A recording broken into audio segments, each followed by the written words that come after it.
Halo teman-teman, selamat datang kembali di channel YouTube Richard Darmawan. Pada video hari ini kita akan membahas saham-saham yang ada di Indonesia secara khusus menggunakan pendekatan teknikal analisa.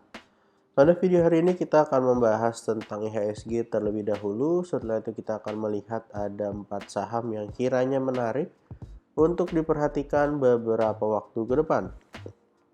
Untuk pergerakan IHSG pada closing Jumat ini ditutup mengalami kenaikan ya teman-teman, 0,49% setelah sebelumnya pada hari Kamis IHSG closing di area 6.785 dan hari Jumat ada sedikit gap up ya teman-teman. Opennya langsung di area 6.810. Sempat mengalami kenaikan hingga menyentuh area high di 6838 sebelum akhirnya kembali sedikit mengalami koreksi dan closing di area 6.818. Kalau kita cek teman-teman, posisi terakhir memang masih berada di atas area supportnya. Area support IHSG sendiri berada di kisaran 6.777 sampai area 6.746 dengan resisten terdekat 6.869. Kalau kita cek data di rti.co.id, total transaksi pada Jumat ini 10,1 triliun, di mana asing melakukan net foreign buy sebesar 1,93 triliun. Artinya hampir 20% ya teman-teman daripada total transaksi pada hari Jumat ini, di mana asing melakukan net foreign buy. Dan kalau kita lihat beberapa saham yang dibeli asing, yang pertama adalah Bank BRI, Bank BCA, Telkom, Bank Mandiri, Bank BRI, dan MDKA. Jadi bisa teman-teman lihat bahwa 6 saham teratas, 4 diantaranya masih didominasi oleh big banks. Sepertinya ini tanda-tanda yang positif untuk pergerakan bursa kita karena asing melakukan net foreign buy dan IHSG bergerak cukup baik. Untuk saham pertama yang akan kita bahas hari ini adalah Bank BRI. Bank BRI pada perdagangan hari Jumat ini ditutup di area 5.075. Sudah mengkonfirmasi breakout all time high ya teman-teman, di mana all time high dari Bank BRI sebelumnya berada di kisaran area 5.025. Dan dengan kenaikan yang cukup besar ini, maka Bank BRI juga membuat sebuah pola baru, yaitu rounding bottom yang lumayan besar teman-teman, dengan area bottom sampai ke 4.360.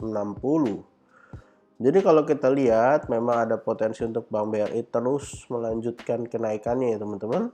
Dan kalau kita ukur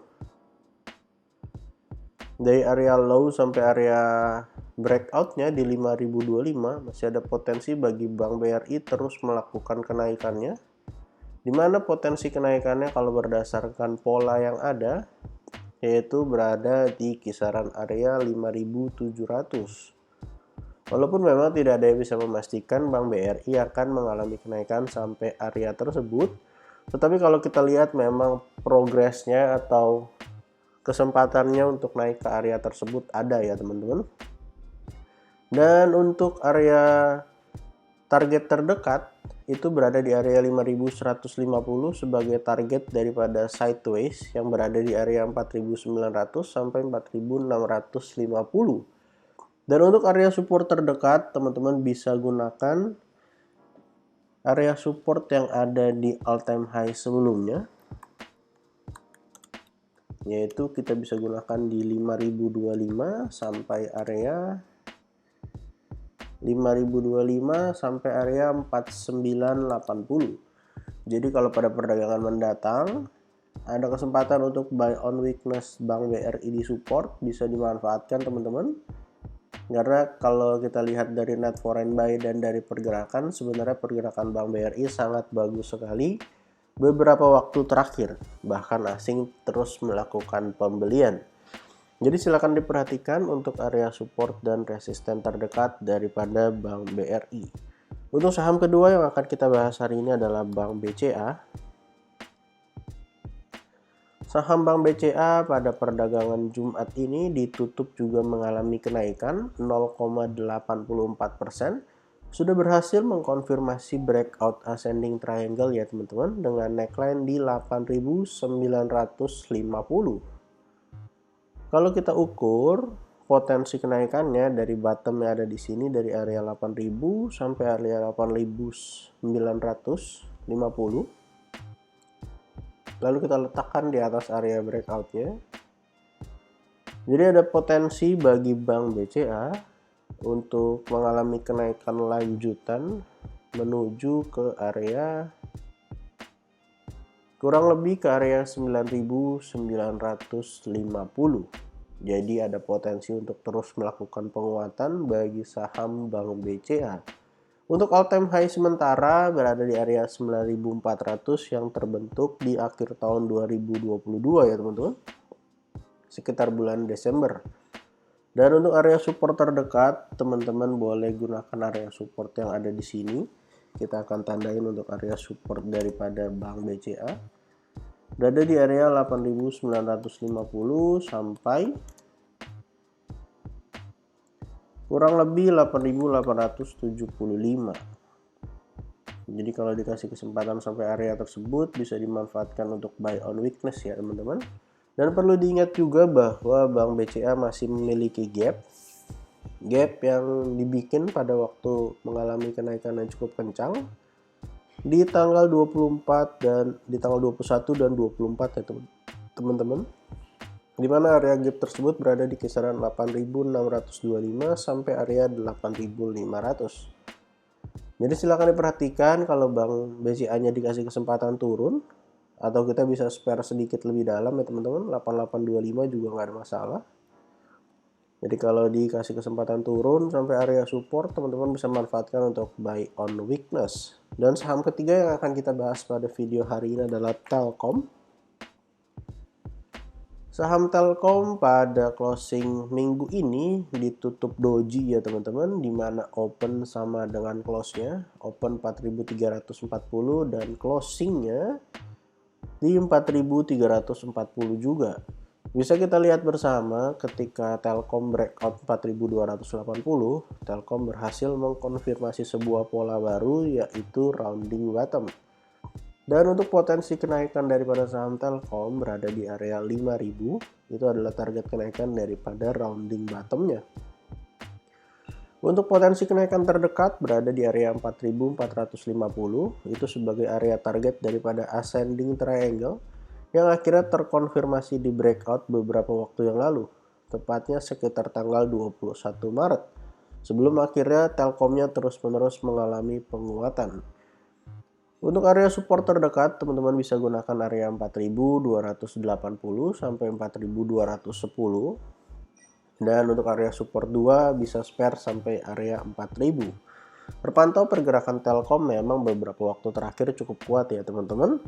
Setelah mengkonfirmasi ascending triangle-nya, bahkan dalam waktu yang cukup singkat ya, berhasil mengalami kenaikan lanjutan 5%. Jadi dari tanggal breakoutnya 21 sampai closing hampir 1 bulan ya. Hampir 1 bulan berhasil mengalami kenaikan sekitar 5% lebih. Hal yang baik untuk saham blue chip sekelas Telkom. Dan untuk saham terakhir teman-teman yang akan kita bahas pada video hari ini adalah saham dari Bank Mandiri. Bank Mandiri pada closing minggu ini ditutup mengalami kenaikan 1,95% dan closing di area 5.225.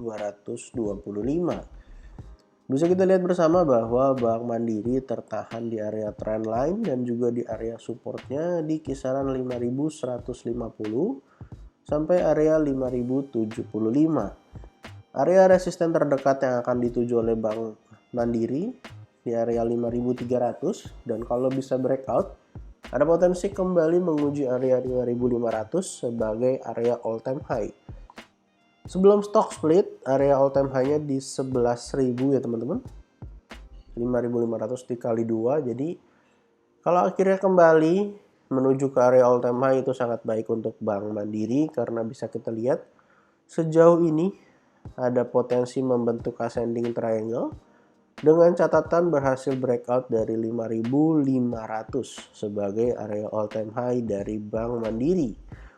Kalau misalnya kita coba ukur teman-teman dari area low yang ada di bawah sampai ke area neckline, lalu kita letakkan ini di atas area breakoutnya, semisal kita taruh di atas area 5.500, maka ada potensi kalau Bank Mandirinya bisa breakout, bisa lanjut naik setidaknya ke area kisaran 6.550.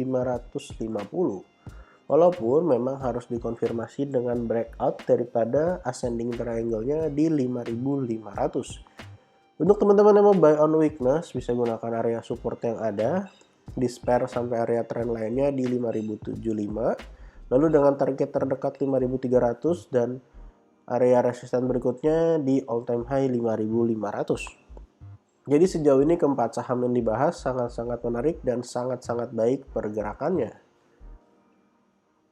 Jadi total pada video hari ini kita ada bahas 4 saham dari Bank BRI, Bank BCA, Telkom, dan Bank Mandiri. Disclaimer on, untuk semua saham yang saya sebutkan pada video hari ini bukan ajakan menjual atau membeli, bukan rekomendasi. Silahkan dilakukan cek dan dicek kembali kalau tidak sesuai dengan analisa teman-teman. Silahkan di skip dan cari saham lainnya. Jangan lupa untuk support channel ini dengan cara like, comment, share, dan juga subscribe. Terima kasih untuk teman-teman yang sudah menonton video ini sampai akhir. Sampai jumpa di video berikutnya.